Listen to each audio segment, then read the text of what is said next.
दोस्तों, परम ज्ञान की दुनिया में आपका स्वागत है। रात का सबसे गहरा पहर था।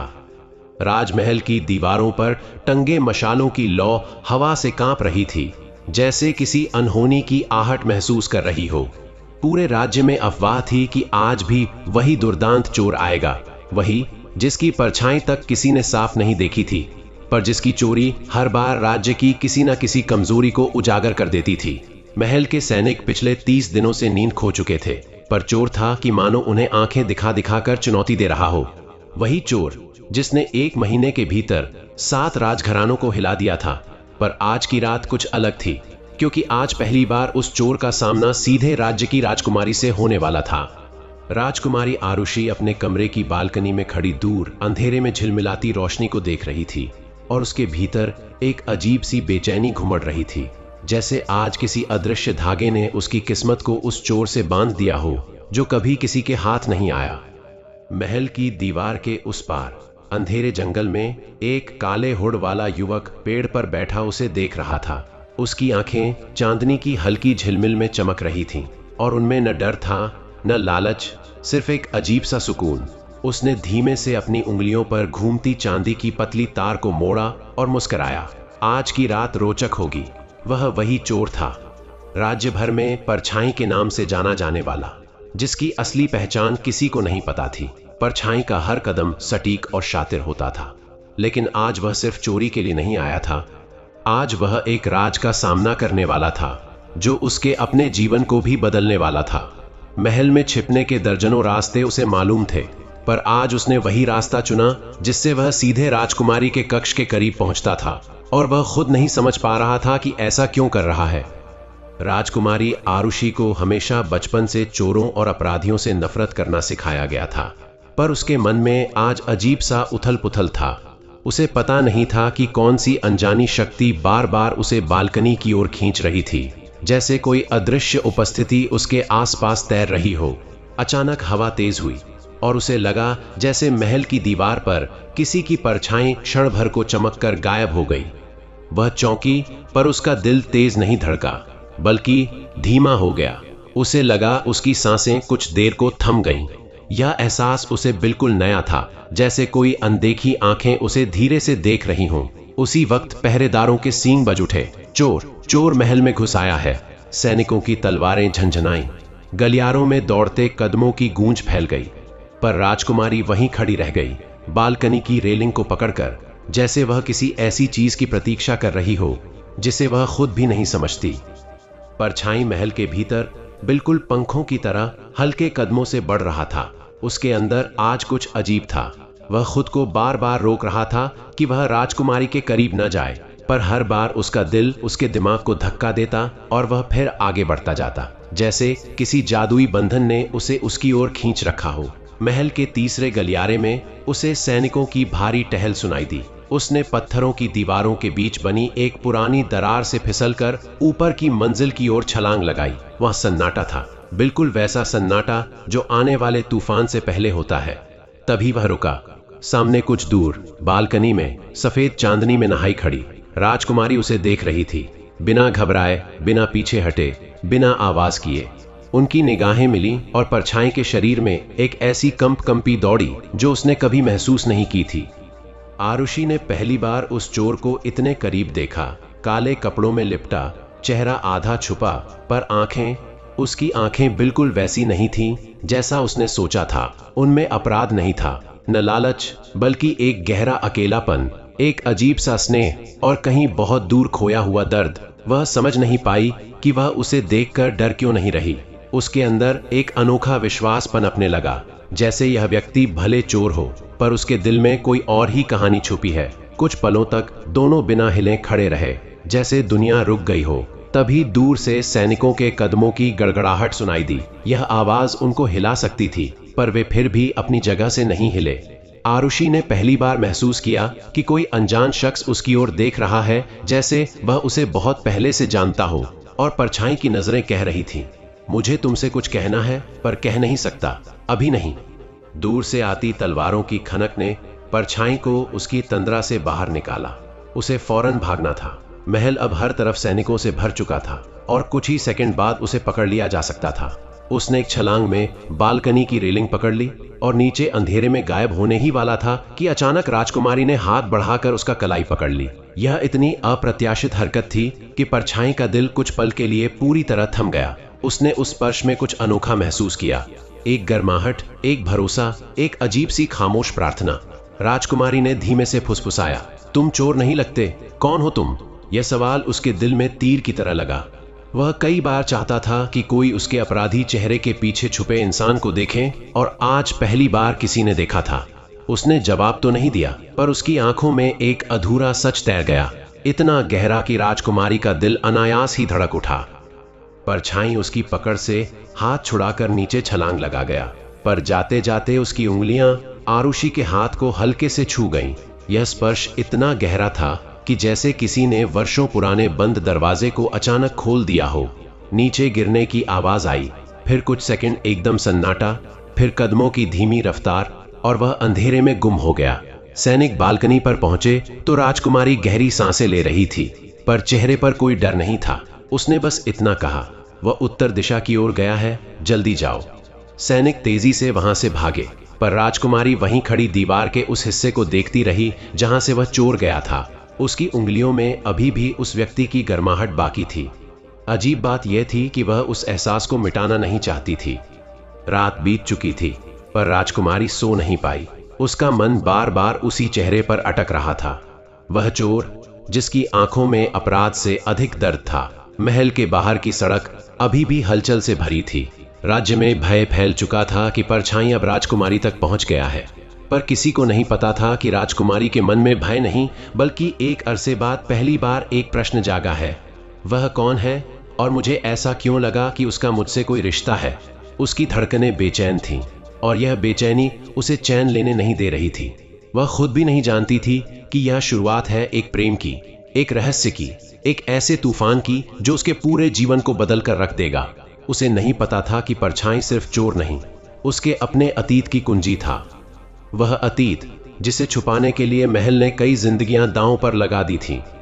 और उधर जंगल के भीतर परछाई एक पुराने कुएं के पास बैठा अपनी कलाई को देख रहा था, जहां कुछ देर पहले राजकुमारी की उंगलियों का स्पर्श था। इतने वर्षों में पहली बार उसे भागकर छिपने में देर हुई थी, और यह बात उसे खुद भी हैरान कर रही थी। उसने अपने चेहरे का नकाब उतारा, हवा में लंबी सांस ली और बुदबुदाया, तुम वही हो जिसकी तलाश मैं आधे राज्य में कर रहा था। पर क्यों? वह खुद जवाब नहीं जानता था। बस इतना जानता था कि आज की रात उसकी जिंदगी की दिशा बदल चुकी है। उसके दिल में पहली बार एक खामोश इच्छा जगी कि वह फिर उससे मिले, चाहे इसके लिए उसे पूरी दुनिया से लड़ना पड़े। सुबह होने से पहले ही महल के गलियारों में बेचैनी भर चुकी थी। राजा सुरसेन अपने दरबारियों के साथ रणनीति बनाने में लगे थे, लेकिन राजकुमारी के कक्ष में एक बिल्कुल अलग तरह की हलचल थी। आरुषि अपनी खिड़की के पास बैठी थी, आंखें थकी हुई थीं, पर उनमें एक ऐसी चमक थी जो रात की घटना से उपजी थी। उसने कभी सोचा नहीं था कि कोई चोर उसे यूं देखेगा जैसे वह उसकी दुनिया में सबसे महत्वपूर्ण व्यक्ति हो। हर बार जब वह उसकी आंखों को याद करती, उसके भीतर कोई अदृश्य कंपन दौड़ जाता। उसने अपने दिल पर हाथ रखकर महसूस किया कि उसकी धड़कन अब भी उसी रात की तरह असामान्य रूप से भारी और गहरी थी। उसने खुद से पूछा, क्या यह सिर्फ एक मुलाकात थी या कुछ और? तभी उसकी दासी चंपा धीरे से कमरे में दाखिल हुई और बोली, राजकुमारी, राजा साहब ने आपको बुलाया है, चोर के बारे में पूछताछ करनी है। आरुषि चौंक कर उठी, पर उसके पैरों में हल्का सा कंपाहट था। उसे नहीं पता था कि वह उस चोर के बारे में क्या बताए, सच्चाई या वह सच्चाई जो उसके दिल ने महसूस की। दरबार में कदम रखते ही उसने देखा कि सबकी निगाहें उसी पर थीं। राजा सुरसेन ने गंभीर स्वर में पूछा, क्या तुमने चोर को करीब से देखा? आरुषि ने सिर हिलाया, लेकिन जब वह बोलने लगी तो उसकी आवाज में अनजाने ही एक मुलायमपन आ गया। हाँ पिता, पर वह वैसा नहीं लगा जैसा लोग कहते हैं। उसकी निगाहों में हिंसा नहीं थी। यह सुनकर सभा में हलचल मच गई। मंत्री कर्णेश ने चौंक कर कहा, राजकुमारी, क्या आप उस अपराधी का पक्ष ले रही हैं? आरुषि कुछ पल के लिए ठिठकी, फिर बोली, नहीं, पक्ष नहीं, पर मुझे लगा वह कुछ खोज रहा था। उसने मुझे चोट नहीं पहुंचाई। अगर वह चाहता तो पोट उसकी बात अधूरी रह गई। पर राजा ने उसे गौर से देखा। उन्हें लगा जैसे आरुषि के भीतर कुछ बदल गया है। दरबार खत्म हुआ, लेकिन मंत्री कर्णेश के चेहरे पर एक शातिर मुस्कान उभर चुकी थी। एक ऐसी मुस्कान जो संकेत दे रही थी कि वह इस चोर और राजकुमारी की मुलाकात का उपयोग अपने लाभ के लिए करेगा। उधर परछाई भी चैन में नहीं था। जंगल में छिपा वह अपनी हथेली पर उभरते हल्के निशान को देख रहा था। वही निशान जो आरुषि की उंगलियों की पकड़ से रह गया था। उसने पहले कभी किसी के स्पर्श की परवाह नहीं की थी, पर आज वह उसी स्पर्श को बार बार महसूस कर रहा था। उसका साथी बाज, जो वर्षों से उसके साथ था, एक टहनी पर बैठकर उसकी बेचैनी देख रहा था। परछाई ने धीमे स्वर में कहा, वह मुझे देखकर डरी नहीं, कोई भी राजकुमारी ऐसा नहीं करती। फिर अचानक उसके भीतर एक गहरा सवाल उठा, क्या वह जानती है कि मैं कौन हूं? क्या उसे इस बात का अंदाजा है कि मेरी असल लड़ाई महल से नहीं, किसी और से है? उसकी आंखों में एक छिपा हुआ गुस्सा चमक गया, जिसे वह हर बार दबा देता था। उसने कमर से अपना पुराना आधा टूटा हुआ लॉकेट निकाला, जिसमें जलकर मिट चुकी 2 आकृतियों का निशान था। सुरसेन, वह बुदबुदाया, तुम्हारे राज से जितने जवाब चाहिए, उनमें से एक जवाब अब तुम्हारी बेटी की आंखों में था। उसके शब्द हवा में धुएं की तरह घुल गए। महल में उसी समय एक और कहानी जन्म ले रही थी, संदेह और राजनीति की कहानी। मंत्री कर्णेश ने अपने गुप्तचरों को बुलाकर आदेश दिया, राजकुमारी पर नजर रखो। चोर ने उसे अकेला क्यों छोड़ा? क्यों किसी और पर हमला नहीं किया? इसमें कुछ न कुछ है जो हम नहीं जानते। उसके चेहरे पर वही धूर्त मुस्कान फैल गई। वह जानता था कि परछाई कोई साधारण चोर नहीं। वह ऐसी जगहें लूटता था जहां से राज्य के राज बाहर आते थे, न कि धन। और इस बार वह सीधे राजकुमारी के पास गया था। यह संयोग नहीं हो सकता। उसे लगा कि इस कहानी की जड़ें बहुत गहरी हैं और वह उन जड़ों को अपनी राजनीति के लिए तोड़ना चाहता था, लेकिन उसे यह अंदाजा नहीं था कि जिस आग से वह खेल रहा है, वह आग राजकुमारी और परछाई दोनों के दिलों में धीरे धीरे प्रज्वलित हो रही है। शाम होने तक आरुषि की बेचैनी चरम पर पहुंच गई। उसने महल की लाइब्रेरी के बंद कक्ष में जाकर पुराने पांडुलिपियों के पन्ने पलटने शुरू किए। वह चोर जिसके पास चांदी की पतली तार थी, वह कौन था? उसने महलों और राज्य के इतिहास में खोज शुरू की।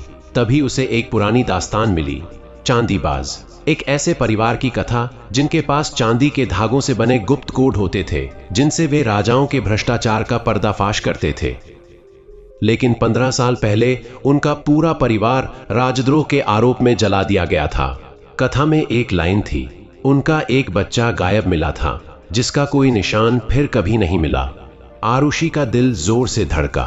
क्या वह चोर उसी परिवार का आखिरी सदस्य हो सकता है? क्या वह सच ढूंढ रहा है या बदला? और क्यों उसे लगा था कि वह चोर उसे देख रहा है जैसे वह उसे पहचानता हो? दूसरी ओर परछाई अब महल के बाहर की पहाड़ी से राजमहल को देख रहा था। वह हर आधी रात यहां आता था, लेकिन आज उसका मन पहले से कहीं अधिक बंधा हुआ था। उसने पहली बार स्वीकार किया, उसे वापस जाना होगा, सिर्फ सच के लिए नहीं, किसी और के लिए। उसकी आंखों में वह पल बार बार चमकता। राजकुमारी का हाथ उसकी कलाई पर, उसकी नरम आवाज, तुम चोर नहीं लगते। वह कभी उम्मीद नहीं करता था कि कोई उसकी आंखों के पार देखेगा। उसने अपनी मुट्ठी भींचकर कहा, आरुषि, तुम वह दरवाजा खोल रही हो जिसे मैंने वर्षों पहले बंद कर दिया था। और उसने महसूस किया कि जिस अंधेरे में वह जी रहा था, उसमें पहली बार किसी ने एक छोटी सी रोशनी जलाई थी। यही रोशनी अब उसे वापस खींच रही थी, खतरे में, महल में, उसी लड़की के पास जिसे वह छूने की हिम्मत नहीं कर रहा था। रात एक बार फिर गहरा रही थी। महल के ऊपर बादल इकट्ठे होकर आंधी की आहट दे रहे थे। सैनिकों की निगरानी दोगुनी कर दी गई थी, लेकिन राजकुमारी के कक्ष में असामान्य शांति थी। वह खिड़की पर बैठी दूर क्षितिज को देख रही थी, वहीं जहां से परछाई गायब हुआ था। उसे भीतर ही भीतर महसूस होता रहा कि आज, हाँ, आज वह वापस आएगा। क्यों, यह वह खुद नहीं जानती थी, पर दिल कह रहा था कि कुछ अनकहा 2 लोगों के बीच पनप रहा है, कुछ ऐसा जो तर्क, भय और दूरी से परे है। तभी हल्की सी हवा चली, मशाल की लौ कांपी और बालकनी की पत्थर की रेलिंग पर अचानक एक छोटी चांदी की तार गिरकर चमकी। आरुषि का दिल धक से रुक गया। उसने उसे उठाया और उसके होंठों से अनजाने में निकला, तुम फिर आ गए। और उससे पहले कि उसकी सांसें संभलती, पीछे की परछाई से एक आवाज आई, धीमी, गहरी, घायल पर सच्ची, मुझे तुमसे कुछ कहना है और इस बार मैं भागूंगा नहीं। रात की खामोशी उस पल जैसे थम गई जब वह आवाज राजकुमारी के पीछे से आई। आरुषि मुड़ी तो देखा, वही चेहरा, वही गहरी आंखें, लेकिन इस बार उनमें भागने की हड़बड़ी नहीं थी। उनमें एक स्वीकारोक्ति का बोझ था जो उसके कंधों पर वर्षों से जमा था। वह धीरे धीरे आगे बढ़ा। चांदनी उसकी आधी जली हुई चांदी की तार पर चमक रही थी। आरुषि ने उसके चेहरे पर वह दर्द देखा जो कोई अपराधी नहीं, केवल कोई खोया हुआ इंसान ही ढो सकता है। उसने बिना डर के कहा, तुम वापस क्यों आए? तुम्हें पता है महल में हर जगह सैनिक हैं। परछाई ने उसकी ओर एक लंबी नजर डाली और बोला, हाँ, और शायद आज वे मुझे पकड़ भी लेते, पर मैं बिना यह कहे नहीं जा सकता था कि तुमने जो देखा वह चोर नहीं था। वह एक बेटा था जिसे 15 साल पहले अपने परिवार की चिता की राख में जीवित दफना दिया गया था। उसकी आवाज कांपी और आरुषि के भीतर कुछ गहरा टूट कर गिरा। उसने धीमे स्वर में पूछा, तुम उसी परिवार के आखिरी सदस्य हो? परछाई ने सिर झुका दिया और उस झुके सिर ने उसके जीवन की सच्चाई को उजागर कर दिया। एक ऐसा सच जिसे किसी ने कभी जानने की कोशिश नहीं की, क्योंकि सबने उसे सिर्फ चोर कहकर भुला दिया। परछाई ने कहा, मैंने कभी सोचा नहीं था कि मैं किसी को यह बताऊंगा, लेकिन तुमने उस रात मेरी आंखों में वह देखा जिसे लोग छुपाते हैं। फिर उसने अपने गले से वह टूटा हुआ लॉकेट निकाला जिसमें 2 जली हुई बच्चों की परछाइयां थीं, और बोला, मैं चांदीबाज राजवंश का वारिस था। हम लोग राजाओं की चोरी नहीं करते थे, बल्कि राजाओं की चोरी पकड़ते थे। मेरे माता पिता ने एक साजिश पकड़ी थी, इस राज्य के ही किसी बड़े मंत्री की, पर उसी रात उन्हें राजद्रोही घोषित करके जला दिया गया। उसने गहरी सांस ली। उसकी आवाज सूखी थी, पर उसके शब्द आग की तरह महल में फैल रहे थे। मैं तब सिर्फ 5 साल का था। मुझे मरना चाहिए था, पर मैं भाग गया, और तब से मैं वही करता हूं जो मेरे पिता करते थे। राज की गलतियों का सच ढूंढता हूं। आरुषि ने एक कदम आगे बढ़ाया। उसके चेहरों के बीच सिर्फ कुछ इंच का अंतर रह गया। और कल रात तुम मेरे कक्ष में क्या ढूंढ रहे थे? परछाई की आंखों में शर्म और सच्चाई साथ चमकी। एक दस्तावेज जिसमें तुम्हारे मंत्री कर्णेश के खिलाफ वो सब प्रमाण हैं जो 15 साल पहले मेरे परिवार के खिलाफ रचे गए झूठ को बेनकाब कर सकते हैं। आरुषि का दिल तेज धड़कने लगा। उसकी अंदरूनी दुनिया मानो नई दिशा में मुड़ रही थी, और वह दिशा परछाई की तरफ जाती थी। नीचे महल के गलियारों में इस बीच तूफान उठना शुरू हो गया था। सैनिकों को राजकुमारी के कक्ष के पास असामान्य हलचल दिखाई दे रही थी। 2 प्रहरी बालकनी की ओर बढ़ने लगे थे, लेकिन ऊपर कक्ष में एक दूसरी ही दुनिया धड़क रही थी। आरुषि की आवाज में अब डर नहीं, बल्कि कुछ और था, सहानुभूति, समझ और शायद एक विश्वास जो वह खुद भी समझ नहीं पा रही थी। उसने परछाई से कहा, अगर यह सब सच है तो तुम भाग क्यों रहे हो? पिता से बात क्यों नहीं करते? वे न्यायप्रिय हैं। परछाई ने कटु मुस्कुराहट से कहा, मैंने कोशिश की थी। उसी रात मुझे पकड़कर मौत की सजा देने का आदेश किसने दिया था पता है? आरुषि कुछ पल के लिए स्तब्ध रह गई। नहीं, परछाई ने फुसफुसाहट में कहा, मंत्री कर्णेश ने, और तुम्हारे पिता ने उनके निर्णय पर भरोसा करके उसे मंजूरी दे दी थी। कोई यह सुनना नहीं चाहता था कि एक 5 साल का बच्चा राजद्रोही नहीं हो सकता। आरुषि के भीतर कुछ भारी टूट गया। उसके पिता, उसका राज्य, उसका पूरा विश्वास जैसे अचानक धुंध की परतों में घिर गया। तभी बाहर से सैनिकों के कदमों की आवाज और नजदीक आई। स्थिति तेजी से बदल रही थी। परछाई ने कहा, मुझे जाना होगा। अगर पकड़ा गया तो सब खत्म हो जाएगा, तुम्हारे लिए भी। लेकिन इस बार आरुषि ने उसका हाथ पकड़ लिया। पहली बार किसी ने उसका हाथ पकड़कर यह नहीं कहा था कि वह भागे, बल्कि यह कहा, रुको। उस एक स्पर्श ने परछाई की दुनिया झकझोर दी। उसने पहली बार महसूस किया कि किसी ने उसे रोका है, उसकी सुरक्षा के लिए नहीं, बल्कि उसके अस्तित्व को पहचान कर। पर आरुषि के लिए यह स्पर्श एक फैसला था, एक ऐसा फैसला जिसकी कीमत शायद उसे सारी उम्र चुकानी पड़े। उसने परछाई की आंखों में देखते हुए कहा, अगर तुम सच बोल रहे हो तो मैं तुम्हें अकेला नहीं छोड़ूंगी। मुझे वह दस्तावेज दिखाओ जो तुम ढूंढ रहे थे। परछाई हिचकिचाया, फिर बोला, वो दस्तावेज तुम्हारे कक्ष में नहीं था, शायद बदला गया है। तभी अचानक कमरा कांपा। किसी ने बाहर की तलवार से दरवाजा पीटा था।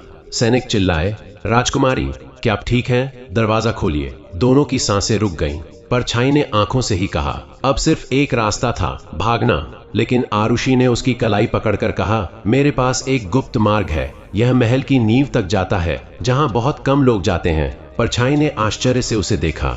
वह राजकुमारी थी, लेकिन उस पल वह किसी योद्धा की तरह दिखाई दी, जो सच्चाई के लिए युद्ध करने को तैयार हो। आरुषि उसे लेकर कमरे के पीछे लगे पुरानी दीवार की ओर बढ़ी। जैसे ही उसने एक ईंट दबाई, दीवार के पीछे से एक संकरी अंधेरी सुरंग खुल गई। दोनों उस अंधेरी सुरंग में उतरने लगे। ऊपर सैनिकों ने दरवाजा तोड़ दिया। कमरा खाली पाया। महल में अफरा तफरी मच गई। चोर वापस आ गया है, राजकुमारी गायब है।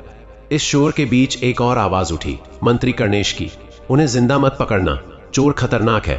पर उसकी आंखों की चमक बता रही थी कि वह सिर्फ चोर को नहीं, बल्कि सच को मारना चाहता था, और शायद उस सच को जो अब राजकुमारी के दिल में जन्म ले चुका था। उधर सुरंग में अंधेरा गहरा था, लेकिन आरुषि की आवाज उस अंधेरे में भी रोशनी जैसे लग रही थी।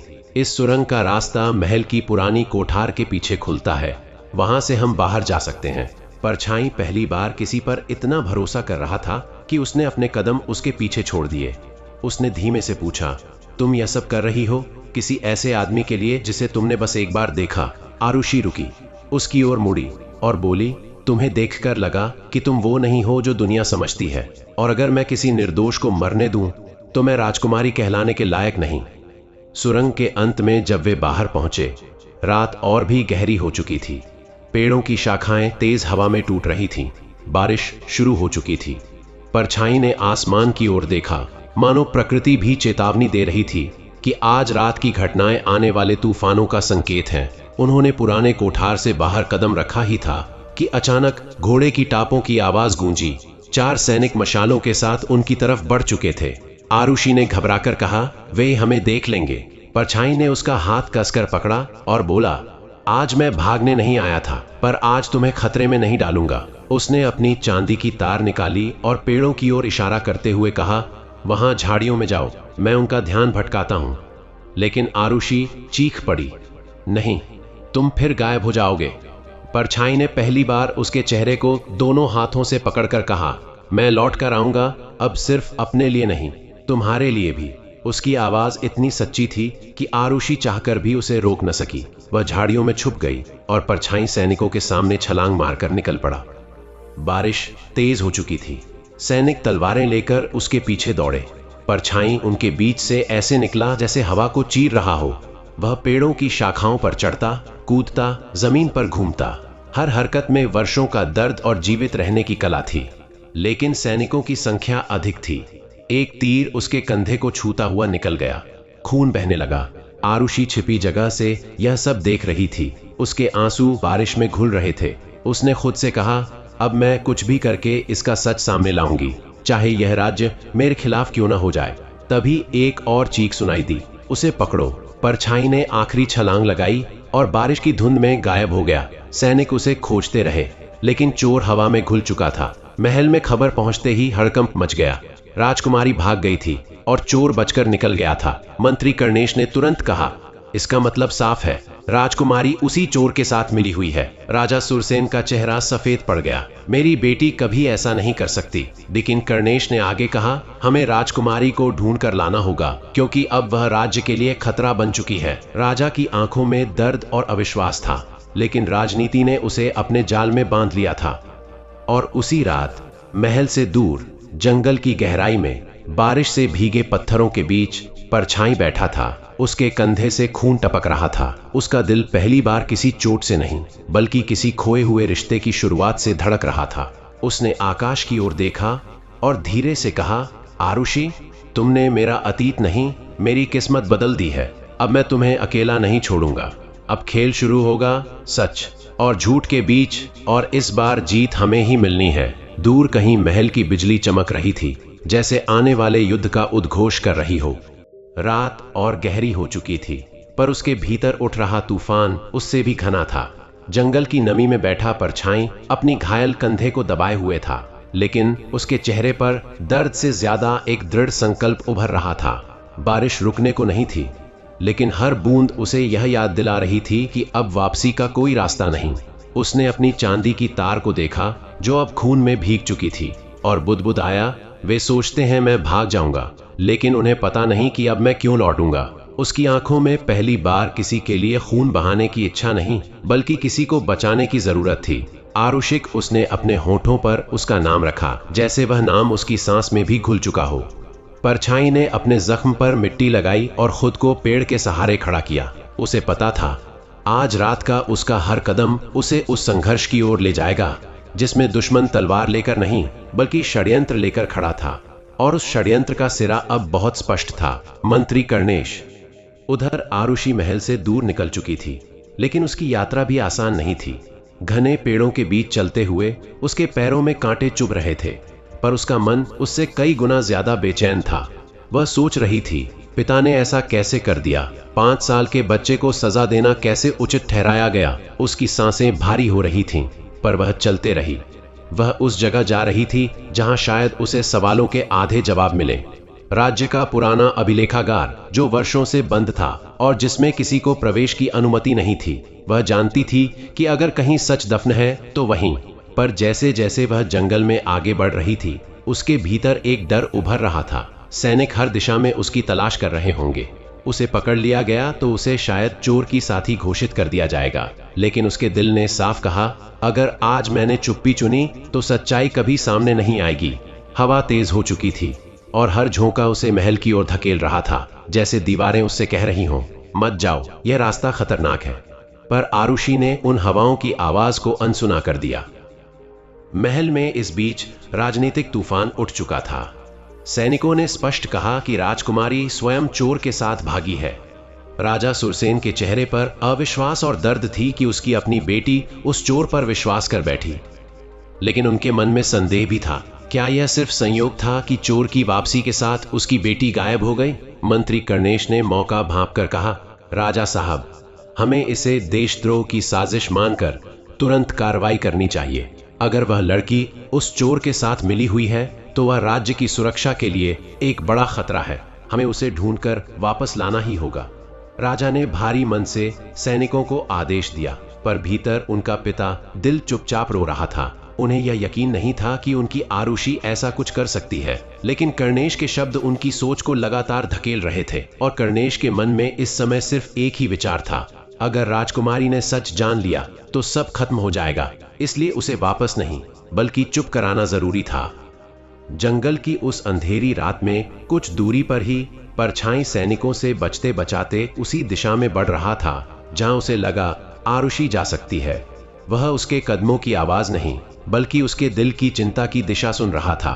परछाई के वर्षों के अनुभव ने उसे यह समझा दिया था कि राजकुमारी अब अपने कक्ष में या महल के किसी हिस्से में नहीं होगी। वह वहीं जाएगी जहां उसे जवाब मिले। और वह जगह पुराना अभिलेखागार परछाई के लिए नई नहीं थी। उसके माता पिता ने कभी महल के इसी हिस्से से सत्य और असत्य की लड़ाई शुरू की थी। पेड़ों के बीच से दौड़ते हुए उसकी सांसें तेज थीं। शरीर कमजोर था, लेकिन किसी अदृश्य शक्ति ने उसे टूटने नहीं दिया। उसे लग रहा था जैसे वह अपनी नहीं बल्कि किसी और की जान बचाने की कोशिश कर रहा हो। हर कदम के साथ उसकी एक ही सोच थी, आरुषि अकेली नहीं होनी चाहिए, इस तूफान में नहीं। आरुषि अंततः अभिलेखागार के विशाल लोहे के दरवाजे तक पहुंच गई। वह जगह वर्षों से बंद थी, धूल और जाले हर तरफ जमा थे। पर उसने अपनी कमर से चाबी निकाली, वह चाबी जो उसे उसकी मां ने बचपन में दी थी, यह कहते हुए, जब कभी सच्चाई की तलाश करनी हो, यह दरवाजा तुम्हारे लिए खुल जाएगा। उसकी मां की मौत के बाद उसने उस चाबी का अर्थ कभी नहीं समझा था, पर आज उसे लगा कि उसकी मां हमेशा चाहती थी कि वह सच जाने। आरुषि ने कांपते हाथों से ताले में चाबी डाली और एक भारी आवाज के साथ दरवाजा खुल गया। भीतर अंधेरा था, सन्नाटा था और इतिहास की छुपी हुई चीखें थीं। वह अंदर गई और पुराने दस्तावेजों को खोजने लगी। कर्णेश के अभियानों, चांदीबाज परिवार के मामलों और उस रात के विवरण की तलाश में जब परछाई का परिवार जला दिया गया था। उसकी उंगलियां कांप रही थीं, लेकिन उनकी पकड़ मजबूत थी। वह तब तक खोजती रही जब तक उसे एक पुरानी फाइल नहीं मिली जिस पर लिखा था, गोपनीय राजद्रोह प्रकरण, केवल मंत्री परिषद के लिए। इसी बीच बाहर जंगल में सैनिकों ने उस क्षेत्र को घेर लिया था। मशालों की रोशनी पेड़ों पर चिपकी बारिश में चमक रही थी। उनके कमांडर ने कहा, राजकुमारी इस दिशा में गई होगी, महल के पुराने रिकॉर्ड वहीं हैं। और वह रिकॉर्ड राज के खिलाफ इस्तेमाल हो सकते हैं। हमें उसे तुरंत रोकना होगा। कर्णेश की योजना पूरी थी। राजकुमारी को अभिलेखागार में ही पकड़ लिया जाए और उसे चोर के साथ साजिश रचने के आरोप में दोषी ठहरा दिया जाए। पर इन सैनिकों को यह नहीं पता था कि उनके पीछे पीछे कोई और भी उन्हीं दिशाओं में बढ़ रहा है, अधिक तेज, अधिक दृढ़ और अधिक बेचैनी से। परछाई जंगल की छाया में निचली शाखाओं से कूदता हुआ, फिसलता हुआ, अपने शरीर के दर्द को अनसुना करते हुए आगे बढ़ रहा था। उसके जख्म हर कदम पर चुभ रहे थे, लेकिन उसकी आंखों में सिर्फ एक डर था कि कहीं देर न हो जाए। अभिलेखागार के अंदर आरुषि ने फाइल खोली तो सबसे ऊपर रखी एक चिट्ठी ने उसका दिल बैठा दिया। उसमें लिखा था, यह फैसला मंत्री कर्णेश के बयान के आधार पर लिया गया। 5 वर्षीय बालक को राजद्रोही माना गया। राजा की अनुमति मौखिक रूप से प्राप्त। आरुषि के हाथ कांपने लगे। उसकी आंखों के सामने सब धुंधला हो गया। राज्य का न्याय, पिता का निर्णय, मंत्री का धोखा, सब कुछ उलट पुलट हो गया। तभी उसे फाइल के बीच में छुपा एक और दस्तावेज मिला, जिसमें कुछ हटाए गए नाम, कुछ फाड़े हुए पन्ने और एक अजीब मुहर थी। वह दस्तावेज शायद वही था जो परछाई ढूंढ रहा था, लेकिन उससे पहले कि वह उसे ठीक से पढ़ पाती, बाहर सैनिकों की आवाज गूंजी, कक्ष की तलाशी लो, राजकुमारी यहाँ हो सकती है। आरुषि का दिल तेजी से धड़कने लगा। सैनिक दरवाजे के बिल्कुल पास थे। उसने दस्तावेज अपने कपड़ों में छुपाया, पर बाहर तलवारों की चमक साफ दिख रही थी। वह भागने की कोशिश में पीछे मुड़ी ही थी कि दरवाजा एक झटके से खुलने लगा और उसी क्षण किसी ने बाहर से आवाज लगाई, दूर हटो। तेज हवा का एक झोंका उठा और मशालें बूझने लगी। सैनिक एक पल को ठिठक गए। अगले ही क्षण एक काली आकृति दरवाजे के सामने उतरी, भारी सांसें, भीगा शरीर और आंखों में जलती हुई बेचैनी। परछाई पहुंच चुका था। उसकी आंखें सीधी आरुषि पर टिक गईं, घबराई हुई, दस्तावेज से चिपकी हुई, अकेली। और उसके भीतर कुछ टूट गया, जैसे आज वह अपने अतीत नहीं बल्कि अपनी किसी अपनी चीज को बचाने आया हो। उसने धीमे पर दृढ़ स्वर में कहा, आरुषि, मेरे पीछे आओ। आज अगर हम यहां रुके तो न तुम्हारा सच बचेगा न मेरा। सैनिक तलवार उठाकर उनकी ओर बढ़े ही थे कि परछाई आगे बढ़ा और रात की वह सबसे निर्णायक टक्कर शुरू हो गई। रात उस क्षण जैसे अपने ही अंधकार को चीरकर 2 टुकड़ों में बंट गई। एक तरफ तलवारों की चमक, दूसरी तरफ वह काली आकृति जिसे सैनिक वर्षों से पकड़ने की कोशिश करते आए थे। परछाई का शरीर लहूलुहान था, लेकिन जैसे ही उसने सैनिकों को राजकुमारी की ओर बढ़ते देखा, उसकी लड़ने की चाह दर्द से कहीं ज्यादा उभर आई। उसने अपनी कमर से छोटी चांदी की तार निकाली, वही तार जिसे लोग सिर्फ चोरी का उपकरण समझते थे, पर असल में उसका असली उपयोग कुछ और ही था। तार हवा में घूमी और 2 सैनिकों की तलवारें उनके हाथों से छिटककर दूर जा गिरी। बाकी सैनिक एक पल को रुक गए। उनके सामने खड़ा आदमी घायल था, अकेला था, पर उसकी आंखों में एक ऐसी आग थी जिसने उन्हें यकीन दिला दिया कि वे साधारण चोर से नहीं बल्कि अपने ही बनाए हुए एक अनकहे राक्षस से लड़ रहे हैं। परछाई ने आरुषि की ओर नजर डाली। वह घबराई हुई थी, पर उसके भीतर की हिम्मत भी जाग चुकी थी। उसने परछाई से कुछ नहीं पूछा, बस उसकी आंखों में कुछ पढ़ लिया कि यह लड़ाई सच के लिए है, सिर्फ किसी एक की रक्षा के लिए नहीं। सैनिकों ने अपनी पोजीशन संभाली और कक्ष के बाहर से और आदमी भीतर घुस आए। तलवारें झिलमिलाने लगी और अभिलेखागार की पुरानी दीवारों में युद्ध की आवाजें गूंज उठीं। परछाई ने अपने पुराने युद्ध कौशल का सहारा लिया। वह तलवार नहीं चलाता था, पर उसके हाथों, पैरों और चांदी की तार की गति इतनी तेज थी कि सैनिकों को लगा वे हवा से लड़ रहे हों। परछाई ने एक सैनिक के वार को कंधे पर झेला ताकि उसके पीछे खड़ी आरुषि को चोट न लगे। उसके कंधे से खून नीचे टपकने लगा, लेकिन उसने दर्द को महसूस ही नहीं होने दिया। आरुषि ने पहली बार इतने पास से उसे लड़ते देखा। वह सिर्फ बचने वाला चोर नहीं था, बल्कि अपनी जान दांव पर लगाकर किसी की रक्षा करने वाला योद्धा लग रहा था। एक सैनिक ने अचानक पीछे से वार करने की कोशिश की, जिसे आरुषि ने देखकर चिल्लाया, संभालो। परछाई ने आवाज सुनते ही झुककर वार को चकमा दिया और सैनिक की तलवार उसकी ही गर्दन के पास रख दी। पीछे हटो, उसने ठंडी आवाज में कहा। सैनिक डर से कुछ कदम पीछे हटे, पर बाहर खड़े कमांडर ने दहाड़ा, उसे जिंदा पकड़ो, राजकुमारी को भी। यह सुनकर परछाई के भीतर कुछ और टूट गया। अब यह सिर्फ लड़ाई नहीं बल्कि घेराबंदी थी। अचानक अभिलेखागार की छत पर कहीं से जोरदार धमाका हुआ। बारिश की भीगी लकड़ी टूटकर गिरने लगी। कुछ सैनिक पीछे हटे और उस पल का फायदा उठाते हुए परछाई ने आरुषि का हाथ पकड़ा और उसे बाहर के पीछे वाले मार्ग की ओर खींचा। वह मार्ग वर्षों से बिना उपयोग के होने के कारण घास और जंग लगे लोहे की सलाखों से भरा था। परछाई ने तार से जंग लगे किवाड़ खोले और आरुषि को भीतर धकेला। जल्दी, उसने कहा।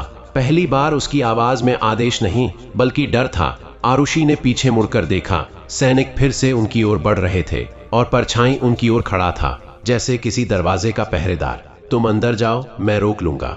इस वाक्य पर आरुषि का दिल पहली बार सचमुच कांपा। नहीं, तुम भी आओ। परछाई ने उसके चेहरे को एक पल देखा। उस आंखों में वह पहली बार किसी की चिंता देख रहा था, केवल कर्तव्य नहीं। उसने कहा, मैं अभी आता हूं, दौड़ो। आरुषि मजबूरी में अंदर गई और तभी सैनिकों ने एक साथ परछाई पर हमला कर दिया। परछाई ने सैनिकों को कुछ क्षण रोके रखा, पर उसकी सांसें अब भारी हो चुकी थीं। उसका घायल कंधा कमजोर पड़ रहा था और सैनिकों की संख्या देखते हुए यह साफ था कि वह ज्यादा देर टिक नहीं पाएगा।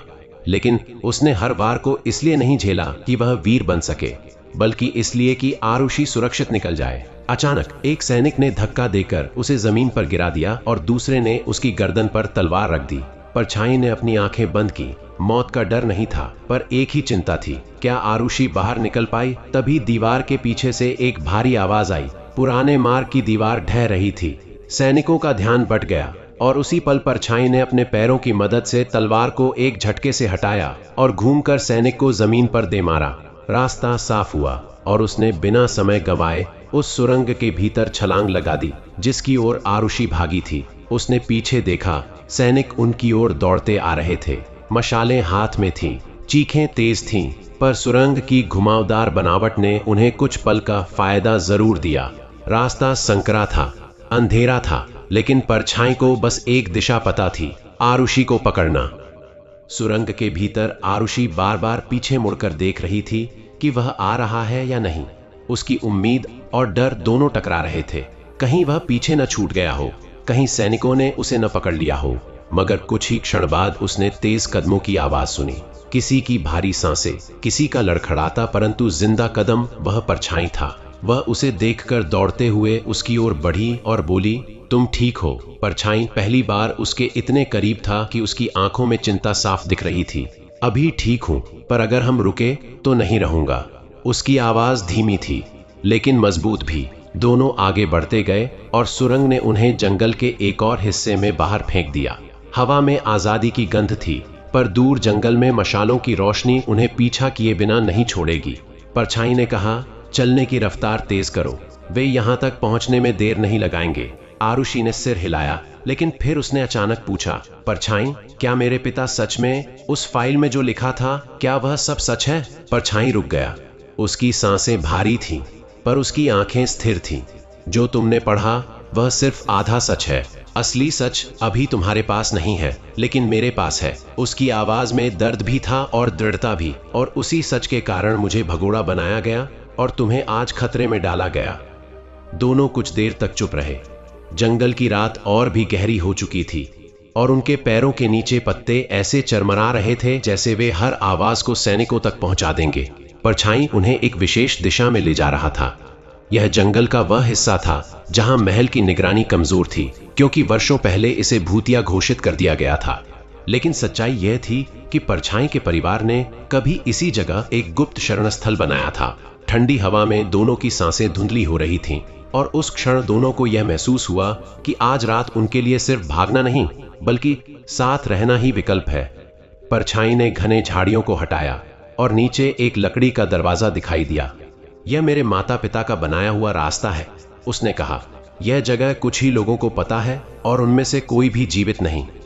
आरुषि ने उसकी बात सुनी और उसे लगा जैसे वह पहली बार उसके जीवन की गहराई को समझ रही है। उसके अतीत का अंधेरा, उसके परिवार का दर्द और उस अन्याय का बोझ जो बचपन से उसके कंधों पर रखा गया था। परछाई ने दरवाजा खोला और आरुषि को नीचे उतरने का इशारा किया। तुम सुरक्षित रहोगी, उसने कहा, क्योंकि अब यह लड़ाई सिर्फ मेरी नहीं रही। जगह भीतर से छोटी थी लेकिन सुरक्षित थी। ऊपर लकड़ी के दरवाजे पर पहरा देने वाले 2 गिरती शाखाएं थीं, इसलिए कोई भी भारी कदम उसे तुरंत तोड़ सकता था। पर अभी सैनिक उनके करीब नहीं थे। परछाई ने दीवार पर जली हुई मशाल लगाई और हल्की रोशनी कमरे को चमका गई। कमरा पुराने लकड़ी के बक्सों, नक्शों और कुछ हथियारों से भरा था। आरुषि ने धीरे धीरे कमरे को देखा और महसूस किया कि यह वह दुनिया थी जहां परछाई ने बचपन बिताया होगा, छुपकर, डर में, पर स्वतंत्रता की तलाश में। तुमने इस सब में कैसे जिया? उसने पूछा। परछाई ने एक लंबे मौन के बाद कहा, जब आपको दुनिया शत्रु समझ ले तो आपके पास 2 रास्ते होते हैं, या तो आप डर कर जिएं या फिर चुपचाप लड़ते रहें। मैंने दूसरा चुना। उसकी आवाज स्थिर थी, पर उसमें एक थकान छुपी थी जो सिर्फ वही समझ सकता था। परछाई ने एक नक्शा निकाला और उसे मेज पर फैलाया। कर्णेश सिर्फ एक मंत्री नहीं, एक व्यापारी भी है। वह राज्य की सीमाओं से हथियार बाहर भेजता है और इसके बदले में जो सोना मिलता है उसका आधा महल में गायब कर दिया जाता है। तुम्हारे पिता सोचते हैं कि यही प्राकृतिक खर्च है, पर सच्चाई। वह रुक गया। आरुषि ने पूरा वाक्य पूरा किया। सच्चाई यह है कि मेरे पिता का उपयोग किया जा रहा है। परछाई ने उसकी ओर देखा और कहा, और यही सच मैं उसे बताने जा रहा था जिस रात मुझे पकड़ लिया गया। आरुषि के भीतर गुस्सा और दुख एक साथ उठा। तो फिर मेरे परिवार को उसके खिलाफ क्यों खड़ा किया गया? उसने तुम्हारे परिवार को कैसे? परछाई ने उसकी बात काटी।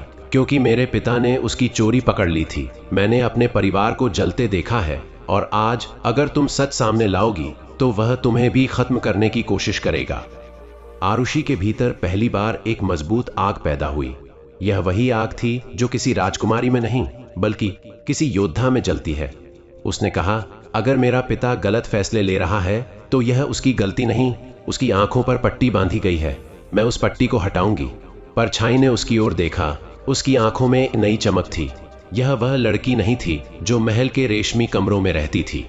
यह वह थी जो न्याय के लिए लड़ सकती थी। परछाई ने धीमे स्वर में कहा, तो फिर आज से तुम अकेली नहीं। उसने पहली बार उसके हाथ को अपने हाथ में लिया, न भरोसे के लिए, न सुरक्षा के लिए, बल्कि एक ऐसे सफर के लिए जिसमें दोनों का अतीत, वर्तमान और भविष्य एक साथ बंधने वाला था। और उसी क्षण ऊपर जंगल में सैनिकों की आवाज गूंजी। वे करीब पहुंच चुके थे। युद्ध की पहली भयावह रात अभी खत्म नहीं हुई थी। असल तूफान तो अब शुरू होने वाला था। रात ऊपर से और भारी होती जा रही थी, और नीचे छिपे उस गुप्त कक्ष में एक डरावनी खामोशी छाई हुई थी। परछाई ने मशाल की लौ को धीमे से ढका ताकि बाहर से किसी को रोशनी न दिखे। उसकी आंखें आरुषि पर थीं। पहली बार वह उसे किसी राजकुमारी के रूप में नहीं, बल्कि किसी ऐसी साथी के रूप में देख रहा था जो अब उसके जीवन के संघर्ष का हिस्सा बन चुकी थी। ऊपर सैनिकों की आवाजें और करीब आ रही थीं। पत्तियों के टूटने की आवाजें, जूतों की भारी पदचाप, किसी किसी के कहकहे जो यह मानते थे कि 2 लोग जंगल में ज्यादा देर तक नहीं बच सकते। परछाई ने नक्शे को तेजी से मोड़ा और उसे आरुषि को थमा दिया। अगर कुछ भी हो जाए तुम इस रास्ते से निकल जाना, उसने कहा। उसके स्वर में एक ऐसी दृढ़ता थी जिसने आरुषि को असहज कर दिया। कुछ भी हो जाए? तुम ऐसा क्यों कह रहे हो? उसकी आवाज में चिंता साफ थी। परछाई ने उत्तर नहीं दिया। वह बस यह सोच रहा था, अगर इस बार भी वह विफल रहा, अगर आज रात सच सामने न आया, तो वर्षों की उस लड़ाई का कोई अर्थ नहीं बचेगा जिसमें उसने अपने परिवार, अपनी पहचान और अपना पूरा बचपन खो दिया था। अचानक ऊपर से एक जोरदार धमाका हुआ, जैसे विशाल पांवों ने किसी कमजोर लकड़ी को तोड़ दिया हो। धूल नीचे झड़ने लगी। परछाई ने कक्ष की एक दीवार पर हाथ रखा। वह लोग यहीं तक पहुंच चुके थे। उसने आरुषि की ओर मुड़कर कहा, अब समय नहीं है। जल्दी से उसने फर्श में बनी एक और छुपी हुई पगडंडी खोली जो सिर्फ एक व्यक्ति के निकलने लायक थी। यह रास्ता तुम्हें महल के पश्चिमी टावर के पीछे ले जाएगा। वहां से तुम अपने पिता के पास जा सकती हो। आरुषि ने लगभग गुस्से में कहा, और तुम क्या करोगे? परछाई ने वह उत्तर दिया जिसे वह हमेशा से अपने दिल में दबाए हुए था, मैं वहीं जाऊंगा जहां यह कहानी शुरू हुई थी। कर्णेश का सामना यही नहीं, वहीं होगा जहां उसने मेरा सब कुछ छीना था। उसकी आवाज धीमी थी, लेकिन उसमें वर्षों की अनकही पीड़ा जल रही थी। आरुषि उसकी आंखों में वह तूफान देख रही थी। वह दर्द जिसने उसे चोर बनाया, वह सत्य जिसने उसे बागी बना दिया, और वह अन्याय जिसने उसे परछाई बना दिया। ऊपर से एक और धमाका गूंजा। और कक्ष का कोना टूट कर गिरा। सैनिकों की आवाजें अब बिल्कुल साफ सुनाई दे रही थीं। किसी ने चिल्लाते हुए कहा, हमें नीचे से आवाज आई है, वे यहीं हैं। परछाई ने अपनी चांदी की तार निकाली और उसे हाथ में लिपटा लिया। यह कोई तलवार नहीं थी, पर यह उसी का हथियार था, उसी पहचान का प्रतीक जिसने उसे हर रात जिंदा रखा था। आरुषि आगे बढ़ी और उसके सामने खड़ी हो गई। तुम मुझे अकेला छोड़कर कहीं नहीं जा रहे, उसने दृढ़ स्वर में कहा। अगर यह लड़ाई मेरी वजह से शुरू हुई है तो मैं भी उसे खत्म देखूंगी। परछाई ने उसके चेहरे को देखा, उसके भीतर का भय, हिम्मत और एक अनकही भावना जो उसके दिल को छू रही थी। पर वह जानता था कि अगर आज रात वे दोनों पकड़े गए तो न सच बचेगा न भविष्य। उसने धीरे से उसका हाथ पकड़ा और कहा, तुम्हें जिंदा रहना होगा आरुषि, तुम्हारे रहने से ही मेरी लड़ाई का मतलब है। उसकी आवाज टूटी हुई थी, किसी चोर, योद्धा या बागी की नहीं, बल्कि उस इंसान की जो पहली बार किसी को खोने से डर रहा था। अचानक लकड़ी का दरवाजा ऊपर से टूटकर खुला और मशालों की रोशनी अंदर भर गई। सैनिकों ने नीचे झांक कर देखा, वे दोनों यहां हैं। परछाई ने आरुषि को एक तरफ धकेला और कहा, दौड़ो। और फिर वह सैनिकों की ओर उछल पड़ा। उसके शरीर में ताकत कम थी, लेकिन उसकी गति अब भी बिजली जैसी तेज थी। दो सैनिक नीचे कूदे और परछाई उन पर टूट पड़ा। हवा में चांदी की तार चमकी और एक सैनिक का हाथ उसकी तलवार के साथ गिर गया।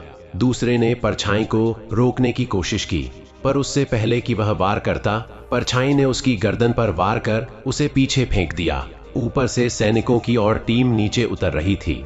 आरुषि ने नीचे बने संकरे रास्ते को देखा, फिर परछाई की ओर, जिसकी सांसें भारी हो रही थीं, पर उसकी आंखें दृढ़ थीं। जाओ, वह चिल्लाया, कर्णेश को बेनकाब करो। उसके इस एक वाक्य में वर्षों का विश्वास, दर्द और प्रेम छुपा था। आरुषि की आंखों में आंसू आ गए, लेकिन वह दौड़ी उस संकरे अंधेरे रास्ते में जिसे परछाई ने उसके लिए खोला था। जैसे जैसे वह आगे बढ़ रही थी, उसके दिल में एक आग जल रही थी, एक प्रतिज्ञा कि वह परछाई को मरने नहीं देगी, कि वह कर्णेश की हर परत को उजागर करेगी, कि वह अपने पिता को सच दिखाएगी।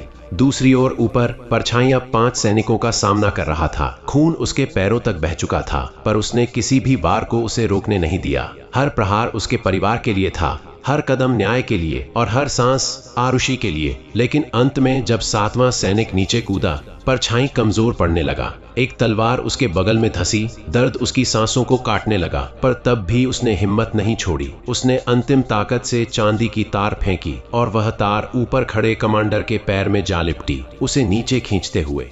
कमांडर गिरा और उसका मशाल कक्ष में फैल गई और अगले ही क्षण आग भड़क उठी। जंगल के बाहर आरुषि उस सुरंग से निकल चुकी थी। हवा में धुआं फैलने लगा था और दूर तक आग की लपटें दिखाई देने लगी थीं। उसने आखिरी बार पीछे मुड़कर देखा। वह कंधों में दर्द, आंखों में आंसू और दिल में तूफान लेकर महल की ओर दौड़ी। सैनिक उसे रोकते रहे, पर वह अपनी पहचान, अपनी हिम्मत और अपने उद्देश्य से ऊपर उठकर आगे बढ़ती रही। महल पहुंची तो दरबार में सभा लगी हुई थी। राजा सुरसेन क्रोध में थे और कर्णेश उनके पास खड़ा अपने झूठे आंसू दिखा रहा था। तभी दरवाजा खुला और आरुषि भीतर घुस आई। कपड़े फटे, चेहरा धूल से भरा, पर आंखें आग की तरह जलती हुई। पिताजी, मैं सच लेकर आई हूं। उसकी आवाज इतनी भरी हुई थी कि पूरा दरबार एक पल में शांत हो गया। उसने दस्तावेज राजा के सामने रखे। वे पन्ने जिन्हें कर्णेश ने छुपाया था, वे प्रमाण जो महल से सोना बाहर भेजे जाने का खुलासा करते थे, और वह गवाही जिसमें लिखा था कि परछाई और उसका परिवार निर्दोष था। राजा ने कांपते हाथों से पन्ने खोले। उनके चेहरे का रंग उड़ गया। उन्होंने अपनी बेटी की ओर देखा। उसकी आंखों में न झूठ था, न डर, केवल विश्वास। फिर उन्होंने कर्णेश की ओर देखा और पहली बार उन्हें उसके चेहरे पर वह लालच दिखाई दिया जो वर्षों से महल को खा रहा था। कर्णेश भागने लगा, पर सैनिकों ने उसे पकड़ लिया। राजा की आवाज पूरे दरबार में गूंजी, जो व्यक्ति राज्य को बांटता रहा, जिसने एक बालक को अपराधी बनाया, जिसने मेरे निर्णयों को दागदार किया, उसे आज दंड मिलेगा। कर्णेश को ले जाया गया। दरबार उसकी चीखों से गूंज उठा। आरुषि ने राहत की सांस ली, लेकिन उसका दिल अब भी भारी था। उसने राजा से धीमे स्वर में कहा, पिताजी।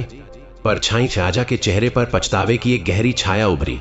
मैंने उसे गलत समझा, उस बच्चे को जिसे मैं न्याय दे सकता था, पर नहीं दिया। उसी क्षण महल के बाहर सैनिकों ने एक घायल शरीर को लेकर प्रवेश किया। वह परछाई था। उसकी आंखें अर्धमूंद थीं। शरीर खून से सना था, पर वह जिंदा था। आरुषि उसकी ओर दौड़ी और पहली बार परछाई ने उसके चेहरे पर मुस्कान देखी। तुमने कर दिखाया। उसकी आवाज टूटी हुई थी, पर उस टूटे स्वर में भी गर्व चमक रहा था। राजा उसके सामने आए और अपने घुटनों पर बैठकर बोले, मुझे क्षमा कर दो पुत्र, मैंने तुम्हें अन्याय दिया।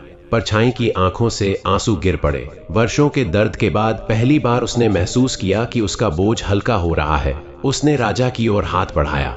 यह हाथ सिर्फ क्षमा का नहीं था, यह उस लड़के का हाथ था जिसने अपना सब कुछ खोकर भी सच्चाई नहीं छोड़ी। कुछ महीनों बाद राज्य में शांति फैल चुकी थी। कर्णेश को दंड दिया जा चुका था। परछाई को उसी पद पर नियुक्त किया गया जिसे उसके पिता कभी संभालते थे, राज्य सुरक्षा का प्रमुख सलाहकार। और आरुषि, वह अब सिर्फ राजकुमारी नहीं बल्कि राज्य की नई संरक्षिका कही जाने लगी। दोनों अक्सर उस जंगल में जाते जहां उनकी कहानी शुरू हुई थी। एक दिन परछाई ने उससे कहा, तुम मेरे अंधकार में रोशनी की तरह आई थी। आरुषि ने मुस्कुराकर जवाब दिया, और तुम मेरे सच की राह बनकर। और इस तरह चोर और राजकुमारी की कहानी वहां खत्म नहीं हुई जहां उन्होंने भागना छोड़ा था, बल्कि वहां जहां उन्होंने एक दूसरे को पाना शुरू किया।